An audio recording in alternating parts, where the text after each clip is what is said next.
Thank you, Donald. Well, didn't he do well? Because you see, Mike Pompeo, the CIA boss and the nominee to be Trump's next Secretary of State, it's been confirmed today, has been to North Korea, has met Kim Jong-un, and there is going to be a summit probably within the space of a few weeks. It is an astonishing achievement by the president, and I have to say, I think he's becoming a real international statesman, but I'm keen to get your view. But before that, within the last hour, we've heard the government have suffered a heavy defeat in the House of Lords over the policy of leaving the European Union's customs union. Peers have voted in favour of an amendment to the EU withdrawal bill by 348 to 225, a majority of 123. Members of the House of Lords think we should stay part of the customs union or a customs union. This, of course, not something that Brexit voters wanted, not something Theresa May is asking for. It's, of course, been praised by Sir Keir Starmer, Labour shadow Brexit secretary. More analysis on that at the bottom of the hour with Theo Usherwood, LBC's political editor. All I can say is the House of Lords is stuffed full of former MPs, party donors, spivs, former European commissioners. They're a London-based clique. Most of them are mates of Blair's and Cameron's. The whole place is a complete and utter disgrace, and the sooner we close the whole shooting match down and replace it with an elected Senate, the better. But more of that at 7:30 when Theo Usherwood comes on to tell us what the implications are. But first, so Mike Pompeo. Who is Mike Pompeo? Well, he's a 54-year-old former US Army officer, tank commander. He hadn't really been involved in politics, but he got stuck into the Tea Party movement a few years ago, which was a bit like the UKIP wing of the Republican Party, you know, looking for the Republican Party to be harder-edged in terms of its policies. I've met him. I've spent a bit of time with him. I liked him. I mean, he's a real trumper, and he's going to become, because Rex Tillerson is now gone, quite a lot of changes of staff in Donald's team over the course of the first year or so. But he's now due to become the Secretary of State, having been the CIA boss. But we've got confirmation that he's been to North Korea, he's met Kim Jong-un. As Trump tweeted today, Mike Pompeo met Kim Jong-un in North Korea last week. Meeting went very smoothly, and a good working relationship was formed. Details of the summit are being worked out now. Denuclearization will be a great thing for the world, but also for North Korea. And today, President Trump is down at Mar-a-Lago. He's there with the Prime Minister of Japan, Shinzo Abe. I will bet anybody, I don't know this, but they'll be playing golf. There's no question about that. But Trump had this to say earlier on today. North Korea is coming along. South Korea is meeting and has plans to meet with North Korea to see if they can end the war, and they have my blessing on that. Japan and ourselves are locked, and we are very unified on the subject of North Korea. We will probably be, depending on the various meetings and conversations, we'll be having meetings with Kim Jong-un very soon. That'll be taking place probably in early June or a little before that. So we're a matter of weeks away before this meeting. Where will it take place? Well, Bangkok has been talked about, Geneva, Helsinki, Singapore, Stockholm, Oslo, Prague, where actually Kim Jong-un's uncle happens to be the ambassador, Warsaw, and Ulaanbaatar. Why Mongolia, you say? Well, some say that North Korea actually don't have a plane capable of going all that far. Perhaps he could travel on one of his rockets. I don't know. We'll see where they choose. My favourite would be Oslo. I think they'll choose somewhere that genuinely is a neutral country. Could be Geneva. I don't think a European Union member state is likely to get it. Let's see. Let's find out. But hey, either way, this is remarkable. This is astonishing. You know, this war of words, as it started with Trump saying Rocket Man and Kim Jong-un calling him old and him calling Kim fat. But actually, you know, what Trump has done, rather than ignoring this potential growing threat from North Korea, he's confronted it head on, and he's persuaded China to actually put some very tough sanctions in place. I think the reality is that North Korea is being starved into these talks. That is my view. But it doesn't really matter. Trump has made things happen. Now, look, you all know that I am a President Trump supporter, and I'm going to put it to you that Trump, through this, is now becoming an international statesman. So tell me, do you agree with me? Is Trump, has he now exceeded all expectations? Is he now a giant on the world stage, a man who we can associate with peace? If he is, call me on 0345 6060 973. If you think, Nigel, you're talking absolute hogwash, this is all just bravado and show, then text to 84850. Or maybe you're very sceptical and you think, actually, you know, Kim Jong-un's father talked about denuclearization, nothing ever happened, it's all a nonsense, then tweet using the hashtag Farage and LBC at LBC, and of course you can watch us on Facebook. I'm here in the European Parliament in Strasbourg. I'll have some things to say later, more things to say about President Macron yesterday and why he turned up 20 minutes late to give his speech. You won't believe what I'm going to tell you on that. And of course you can comment on Facebook too. So, is Trump now an international statesman? And I have to say, whether you like Trump or not, the fact that North Korea are coming to the negotiating table is phenomenal. You know, Churchill said, George Orr is better than war, and I really do believe this is fantastic progress. Lisa on Twitter says, I have every confidence that Trump will achieve significant things, as unlike Trudeau and others, he is not sidelined with social issues like gender, feminism, regime change, or instigating colour revolutions. It's a very interesting point, Lisa, but to some extent, the left across the Western world are very, very obsessed with gender issues, race issues, and that's not to say that they're not important, but you're right, they tend to get a little bit bogged down in these things. Rosemary on Facebook says, not sure about international statesmen. Well, okay, I mean, I was teasing you a little bit, but he seems to be doing a good job, better than people thought he would do. I don't agree with all he does and says, but the man wants to get the job done and loves his country. Wish we could say the same about our politicians in the UK. Hear, hear. Rosemary. Colin is on the line from Finchley. Good evening, Colin. Good evening to you, Nigel. Nigel, I think you have got more front than Selfridges. How you can get on the air and say he is a statesman. The Absolutely. man has got no finesse at all, sir. Honestly, some of the things that he has come out with and said in the past, I don't know how you got the bottle to say it. Well, Colin, perhaps he's redefined what a statesman is. I mean, I can't get my head around how the Americans have stood the free car trick and got him. You know, I know he's a businessman, and we know he's good in what he's and he's made plenty of money. No one can take that away from him. But when it comes to being a president of the United States, this guy will go down in history. This one will, at the end. Well, Colin, let me put this to you, right? His first overseas trip was to Saudi Arabia. He spoke to them in terms that nobody has ever spoken to them in their own country. He told them they had to reform, they had to deal with extremism, and if they did those things, America would start doing business with them. And, hey, do you know what? There is now fundamental change taking place within Saudi Arabia. When it comes to North Korea and that growing potential nuclear threat, Obama simply ignored the problem for 8 years, brushed it under the carpet, Colin, pretended it wasn't there. Guess what? Donald talks tough, and all right, okay, rocket man. I mean, this is not a term you would normally associate with an international statesman, but Colin, he's got them to the negotiating table. Would you not agree that's an amazing achievement? No, Nigel, he hasn't got them to the table. China have got them to the table. Well, who persuaded China? Who persuaded China to put tough sanctions on them? Well, he spoke to them. The reason that China could see that if there was a nuclear war, if it did go ahead, because I think he's capable of sending one over, there's no ifs or buts about that, they don't want their people all mullered, do they?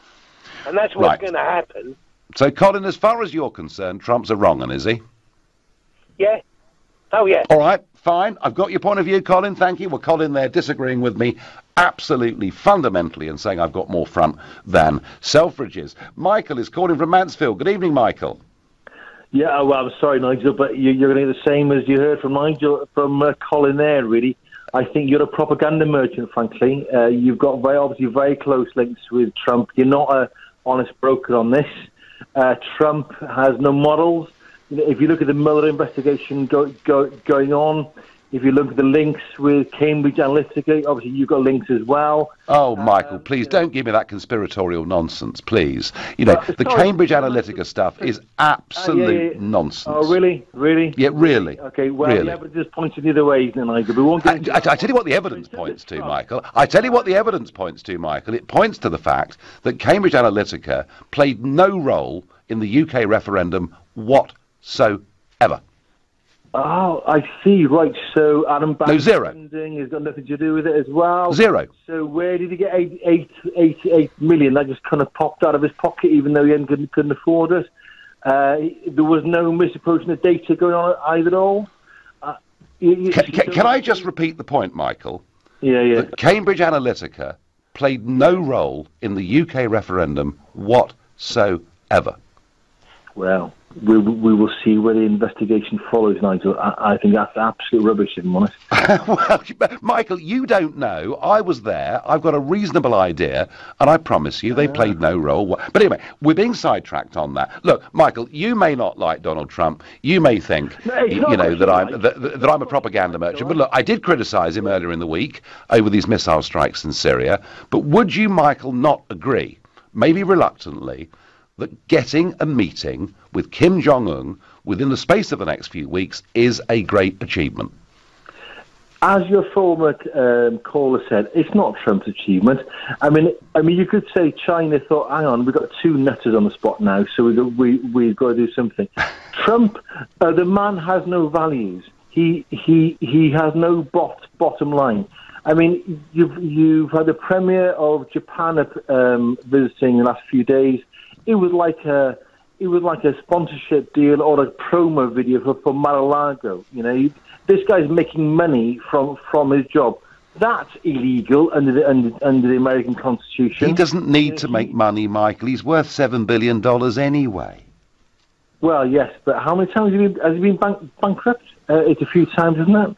Yeah. Well, do you know what, Michael? A lot of people who reach the real top in business have a pretty rocky route on the way there, and Trump has certainly had that. Anyway, I tell you what, Michael, I've got one last try with you, okay? Do you think it's a good thing that Donald Trump is going to meet the leader of North Korea? Yeah, that's potentially a good thing, but please don't credit him with that achievement, because that's, again, being disingenuous.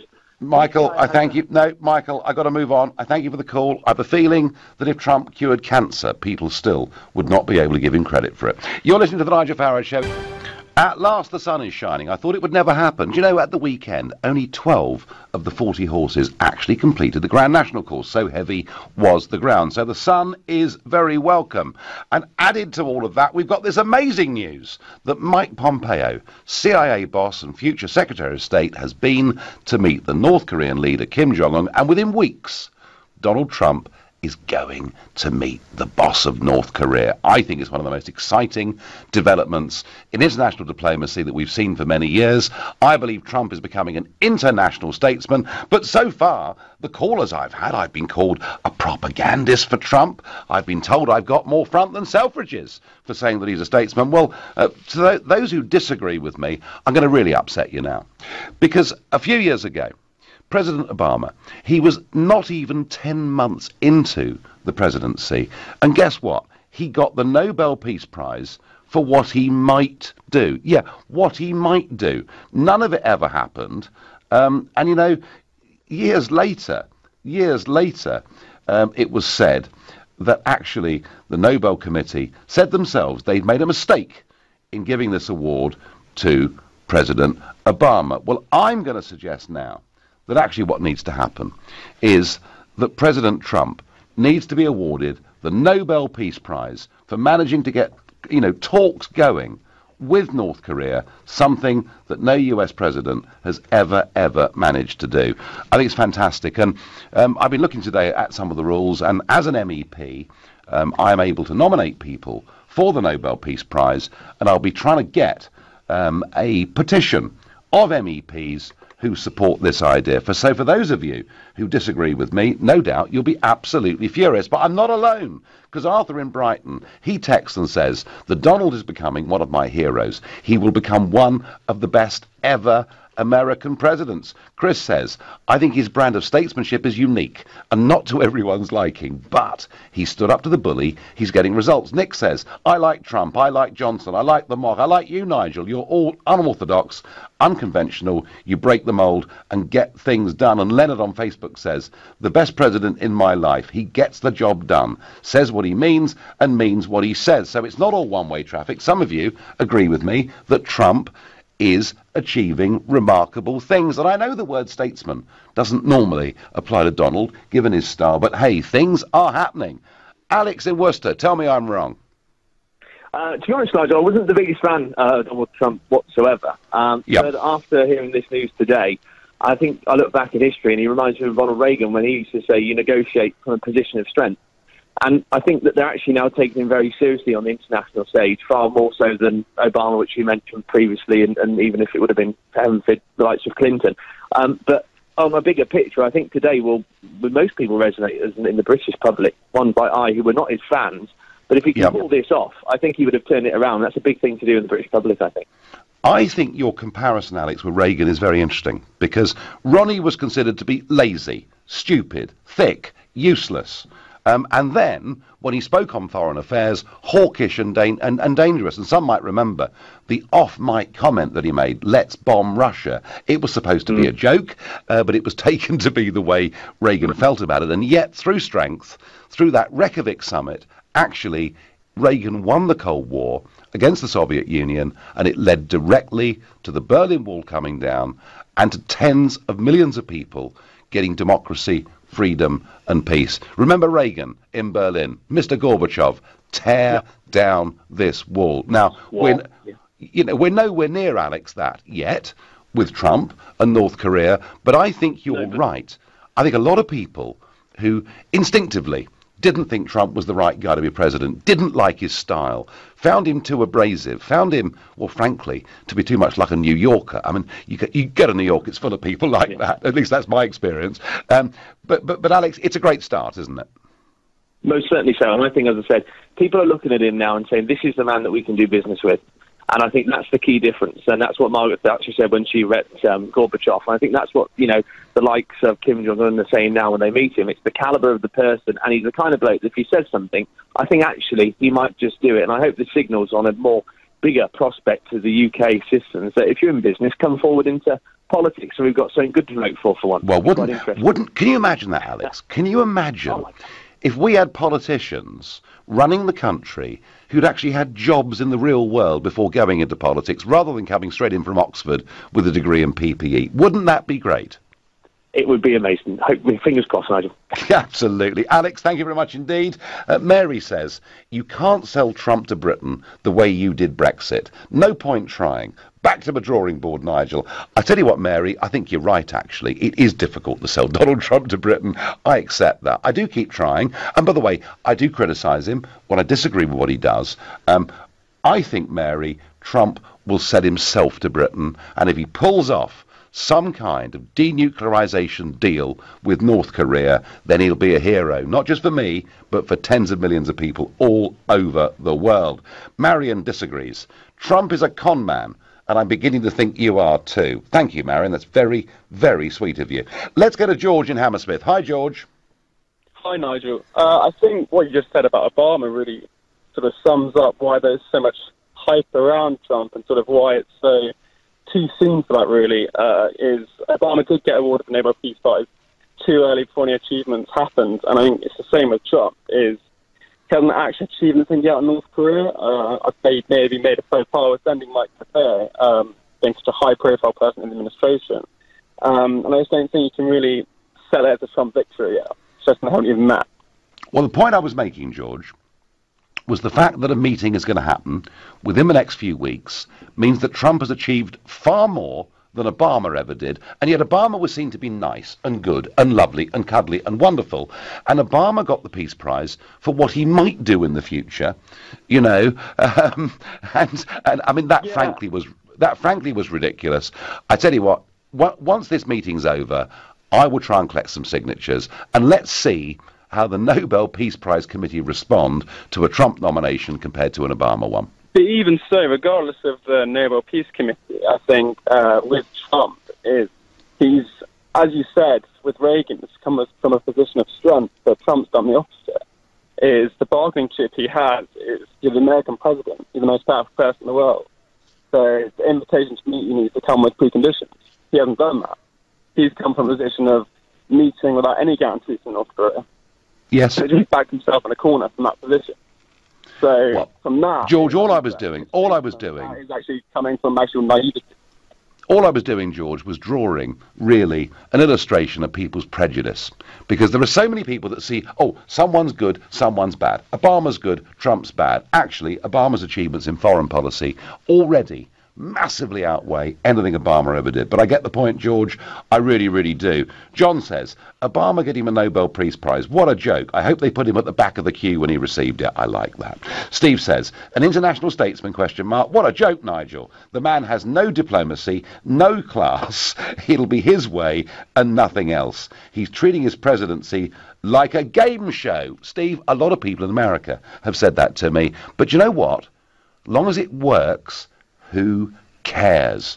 What does Richard in Godstone think? Richard, good evening. Hello, Nigel. I have to say that it's pretty easy, or it was pretty easy to despise Trump from his TV persona. You know, I think a lot of people looked at The Apprentice and thought, what a horrible guy. But I think actually what he has done is he has torn up the rule book on modern politics. And he's come in with a very business-like attitude, and come in and within the space of 12 months has achieved a huge amount because he is of the opinion that politics is business and business is politics, and ultimately you've got to get things done, and you have to do that by threatening people, whether they like it or not.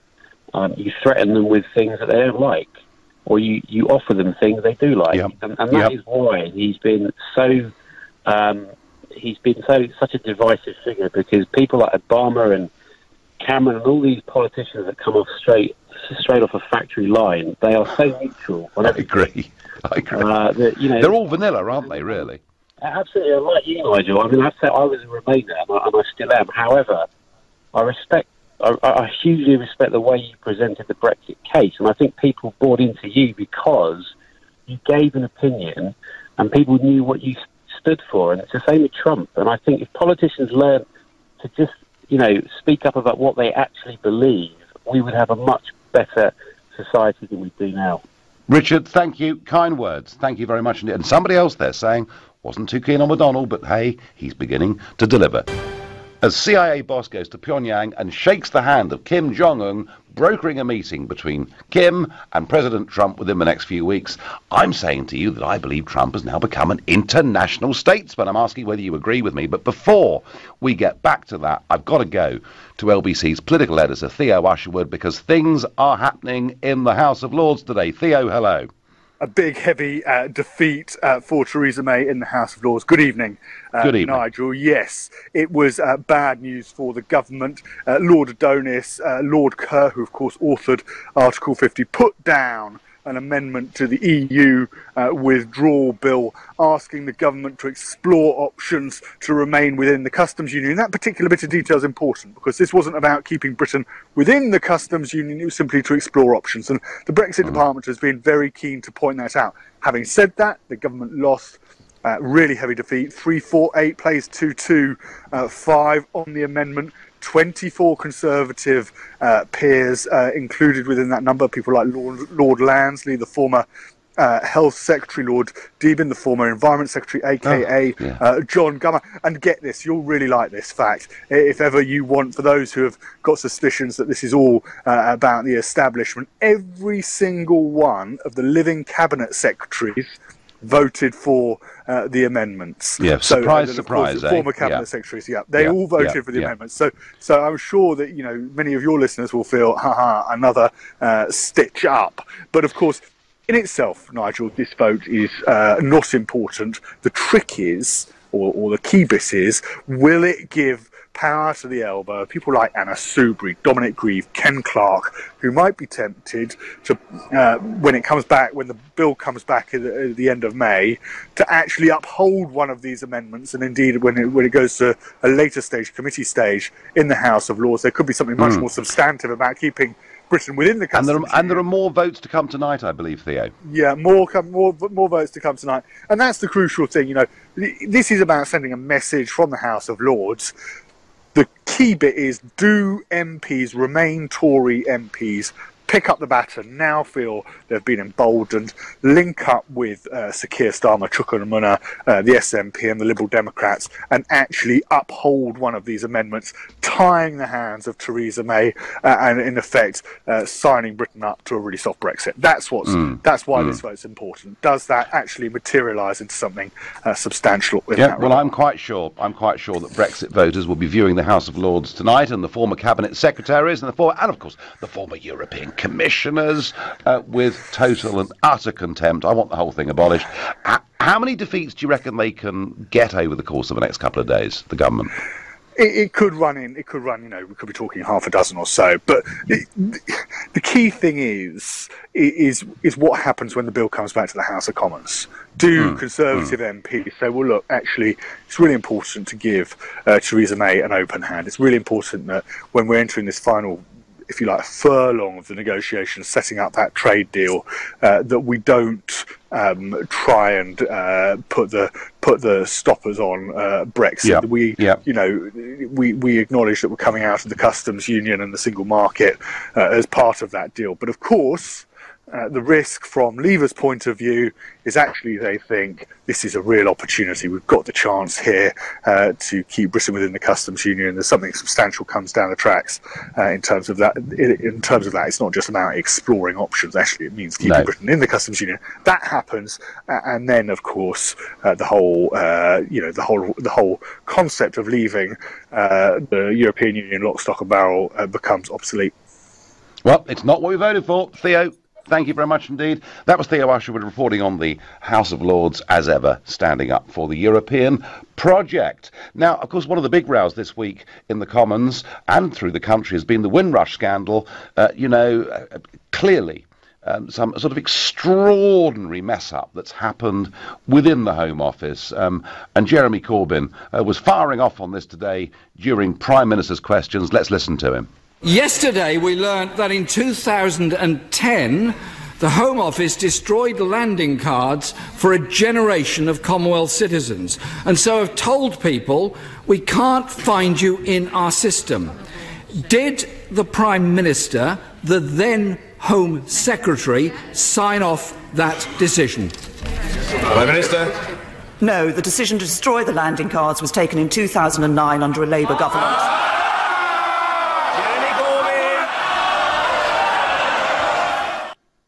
Well, there you are. It was quite a good answer from the Prime Minister, wasn't it, really? But look, it almost doesn't really matter whether this happened in 2009 or 2010. The fact is, this decision wouldn't have been taken by a minister. It would have been taken by somebody in our civil service. It looks bad, and guess what?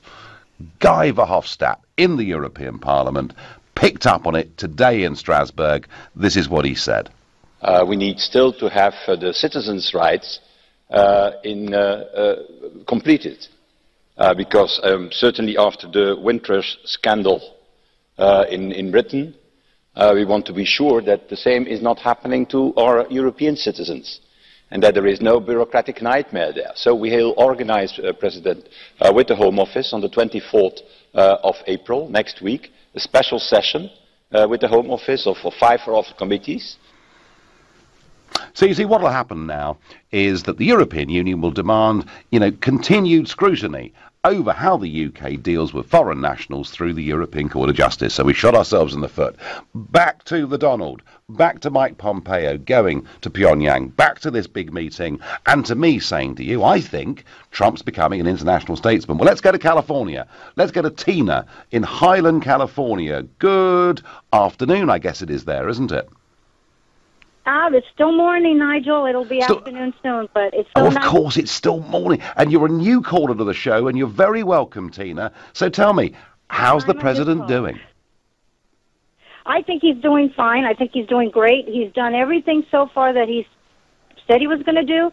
He's going to this talk and is not going behind everybody's back. And we all know what he's doing. Some people don't agree. I'm very skeptical about him in the first place. And this is a pro-Brexit, and now we're a pro-Trump household. So I think everything he's doing so far, we have to give him a chance. He's done a lot more than anybody else has in the past.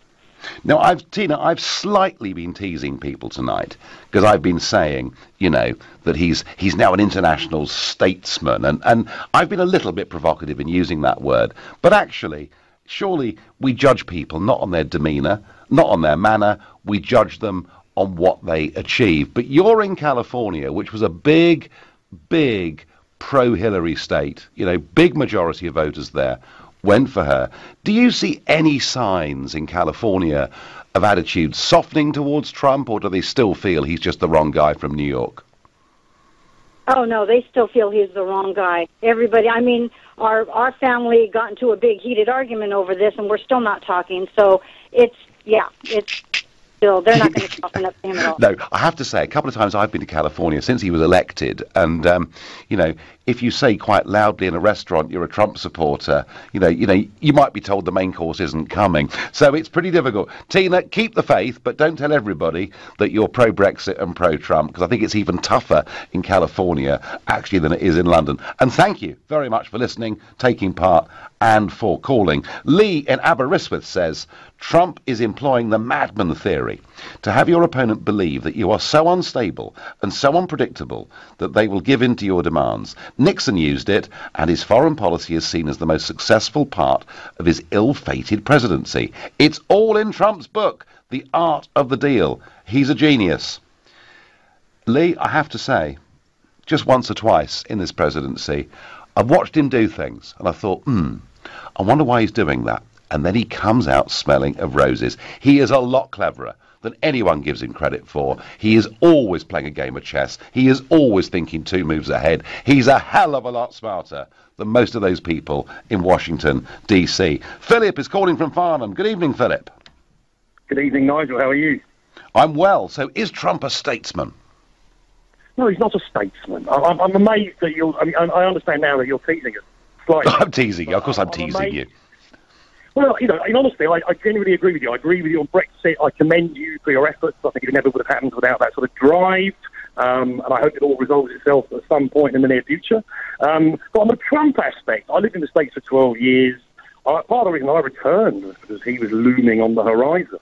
Really? And if I may, well, yes, to be honest with you, because I felt he was only serving his own interest. It's just like I heard in 2015 that he was in the race, but I don't think he'd received the nomination. I'm not great on the dates of politics, but a story I heard from several sources was that he only entered the race to be president, or announced he wanted to be president, to raise his public profile so he could negotiate a stronger deal with ABC or NBC for The Apprentice. And in fact, he didn't want to have office. He didn't want the job. And why would a billionaire who has access to everything want to be doing a very hard job on a very constant basis? You know, well, because, Philip, he believes in the country, he believes in the American people, he thinks the political class in Washington, D.C. and the globalists have led them in the wrong direction, and that's why he took on Hillary. That's why he's so sceptical about the European Union project. I mean, look, you know, Philip, I know this guy, and he does actually believe in stuff in a big, big way. Well, does he not believe in himself before all else? He seems to be very ego-oriented. Do you know something? I've now been in elected politics for 19 years, and virtually every single leader I've met of a nation state is to some extent an egomaniac, including, one might argue, Emmanuel Macron, who I met yesterday. And I'm going to tell you why Macron turned up 20 minutes late to the plenary yesterday. And Philip, listen in, because you'll find, actually, putting yourself first is not uncommon. But for now, you're listening to the Nigel Farage Show. Donald Trump is achieving more in terms of international diplomacy than Obama managed in his 8 years. Obama got the Nobel Peace Prize. I think Trump should be heading in that direction too. Hey, some of you find that controversial. I've called him a statesman. All right, I'm teasing you a little bit. He doesn't behave in the way we would normally expect a statesman to behave because he's a brash New Yorker, but he is achieving things, and that, I think, is very significant. So yesterday, Emmanuel Macron was here speaking in the Parliament. You may have heard it if you're listening to the show last night, and I met him at lunchtime, and he was very civil and very nice. But the funny thing was, he was due to speak here at 10 o'clock yesterday morning, and by about 10:18, there were quite a few slow hand claps going around the European Parliament chamber. He appeared 20 minutes late. Why was that? Well, I found out this morning from somebody, a friend, who works in the Parliament services. Yes, even I've got the odd friend here, who told me that he arrived, and the reason he was 20 minutes late is he spent 20 minutes having his makeup put on. Yeah, that's right, 20 minutes having his makeup put on, and his personal makeup artist is costing the French state tens of thousands of euros every single year. And some of you think that Donald Trump is very narcissistic, very selfish, out for himself. Actually, I think to even want to become a national leader, a lot of it has got to be about you. And in the case of Macron, it's how he looks and how he appears. 20 minutes to have his makeup put on. It's quite something, isn't it? Even Blair would only have taken half that time. So, let's get back to Trump and whether he's a statesman or not, and whether he's a narcissist, and whether he's achieving anything. Craig says, Nigel, I wish Donald was our Prime Minister instead of the spineless May. Would the EU be treating us the same way? He's done so much in a short space of time. I mean, that's my view. And Tim in Suffolk says, Trump is doing a fantastic job. The US economy doing well, and now the potential to achieve peace on the Korean Peninsula. Amazing what can be achieved when a businessman is put in charge. And John says on text, so where's that wonderful wall he was going to build? I don't think that's very statesmanlike. John, he does need to do something about the southern border. The number of illegals coming into America has, by all accounts, dropped, but he did make a big promise. Hey, I stood next to him. We are going to build on our southern border a great, big, beautiful wall. He's going to have to deliver something on that. I agree with you. The problem, of course, is getting the budget agreed through Congress to do it. Let's go to Luke in Orpington. Luke, is Trump now a global statesman? He's more than that. Perhaps that's the wrong word because it does have connotations, but let's face it, he's achieving more than even he expected.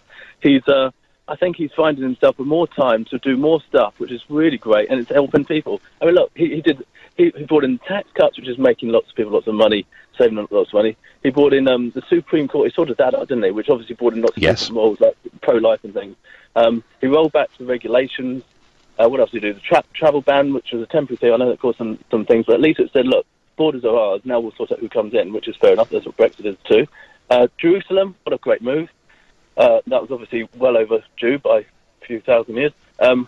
Withdrawal of the Paris climate deal. He pulled out of that silly Trans-Pacific partnership.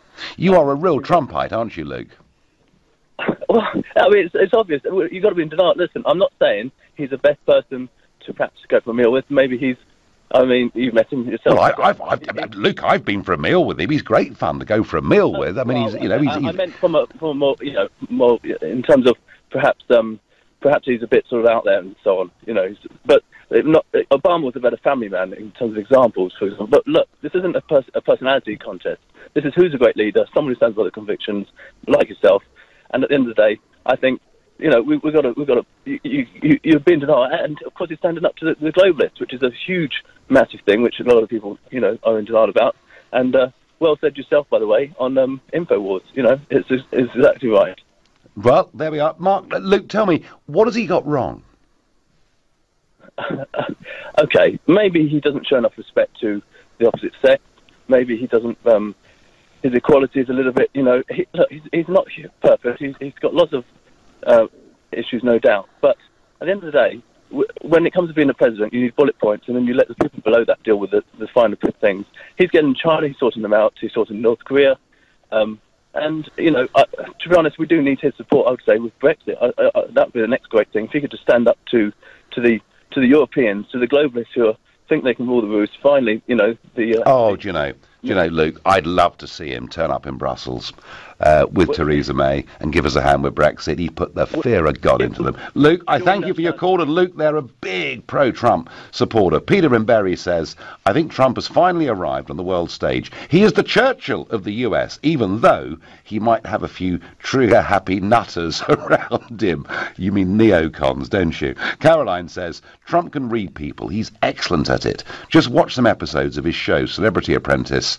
It's a natural skill that Trump has. Sean says on Facebook, Trump's tweets are childish. If you got something to say to someone, then meet them in person. Well, I tell you what, Sean, he is going to meet the North Korean leader in person. It is an amazing achievement, whatever comes of it. He's done a lot more than Obama ever did. Mark is calling from Lowestoft in Suffolk, a brand new caller to the show. Welcome, Mark. Oh, thank you very much, Nigel. It's good to speak to you, and thank you for saving our sovereignty. I'm a Trump voter as well, but I'm one of them sad people who actually watched all 3 live head-to-head debates with Hillary, which we absolutely trounced them. The things that came out... I was there, Mark. I fell off my chair at some point. I thought, well, our media must pick up on this, and they completely ignored it, you know. And I think it was great the last few days he called James Comey, the ex-head of the FBI, who he sacked, called him a liar and a slimeball. So exactly what the man is. I actually sat through all the live... Nigel, I sat through the whole debate where they actually grilled Comey in front of the Senate, and he lied to the Senate, because I had to jot it down, to be honest with you. On May the 3rd, in front of the Senate, he was asked, quote, did you leak, or have you ever been an anonymous source for any of the news reports? He replied, never. A month later, in front of another Senate committee, on June the 8th, he was asked the same question, and he said he did. He actually leaked a memo to... Well, he was sacked for leaking, wasn't he? Yeah, I mean, he was sacked for leaking, that's clear. Although I personally, Mark, think... But he actually perjured himself, so he should be indicted. He actually said he gave it to a good friend. Well, you never know where that may go, ultimately. I mean, my view is Trump would have been better to live with Comey, even if he was leaking.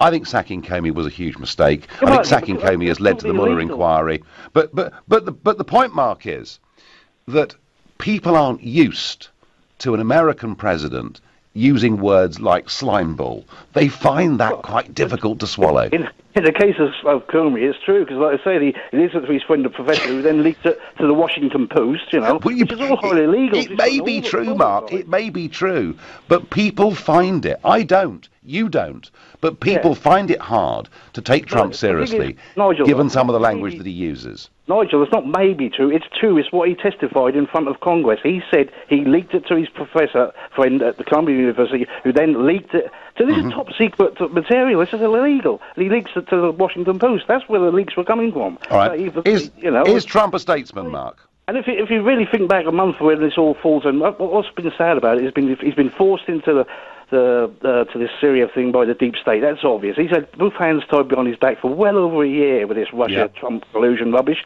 and the FISA memo come out. Well, they didn't report about that. All right, Mark, going to have to let you go. I'm going to take one last call very quickly. Time is running short. Adrian in Nottingham, is Trump a statesman, or is that taking it too far? I think it is taking it too far. Is it really surprising to you that the president of the US can actually get a meeting with a little country? Surely that's a pretty easy thing to get him to die if you're the president of the US. But I think on other things, there are things which he claims and then he quietly backs away from, which are Obama achievements. So if you remember the Trans-Pacific Trading Partnership, he said this was complete rubbish and he'd get rid of it. All the other countries said, okay, Donald, we'll go without you. And guess what? He's creeping back in again now. His big tax reform, what he's really done, he's taken $1 trillion away. He's given $1 trillion to people like himself, when there are schools in Oklahoma that can only open 4 days a week, whose teachers have to work in Walmart. So he's just looking after rich people. But there are lots of workers, Adrian. Lots of workers who've had $1,000 bonuses, $2,000 bonuses. Adrian, thank you. We're out of time. Big debate, great debate. I know I teased you a little bit, but hey, he is getting things done. I'm back tomorrow night. I'll be back at 6 o'clock.